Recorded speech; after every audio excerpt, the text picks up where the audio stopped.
And then we went into explaining the level of humbleness, and everyone must see himself or herself that they are the lowest of everyone around them, out of humbleness.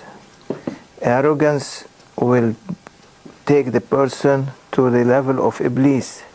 Humbleness will inherit the person what Prophet ﷺ is dressing. And Mawlana is asking a question that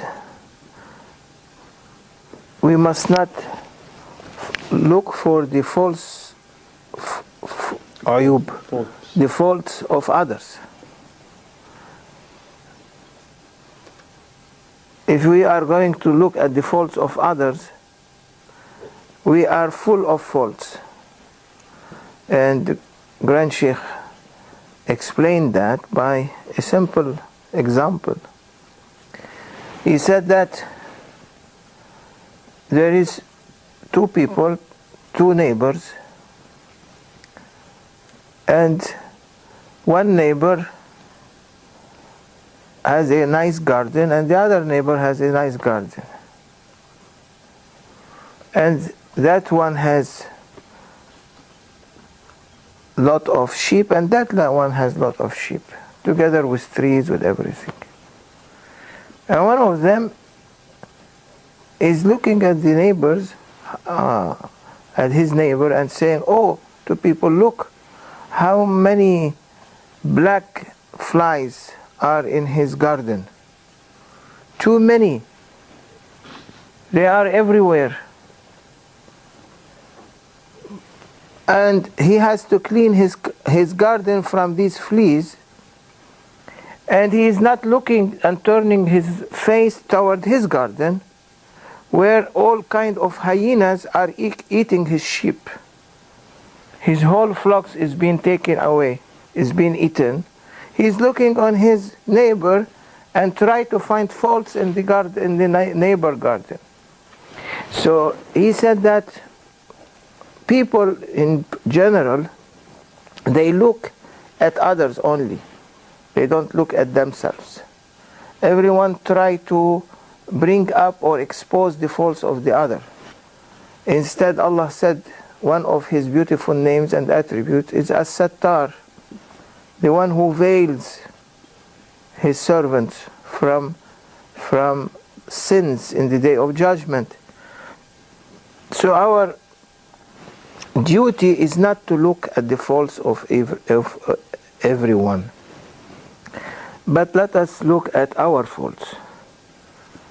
So when someone look at his faults, at other people's faults, and think himself that he is better than all of them, that person, if he is the leader of his association or the community, his sickness, the sickness within him will be reflected to those people who are around him. So his poison will contaminate everyone. So Iblis has contaminated everyone now by filling them with arrogance. And that's why you see child, even at a young age, he's arrogant. He fight with his mother, he fight with his father, he keep crying until he gets what he wants. And that is a sickness that is being reflected into the mother and the father, because then the mother and the father, they give him whatever he wants. Means they are feeding him with satanic sickness and poison when they are giving him or giving her whatever they are asking. Some people, they don't even say to their children, "Stop." They go to people's house and their children make the house upside down, and if anyone says something, they get upset. So that's to show, as an example, is to show how much our parents spoiled us and how much we spoiled our children.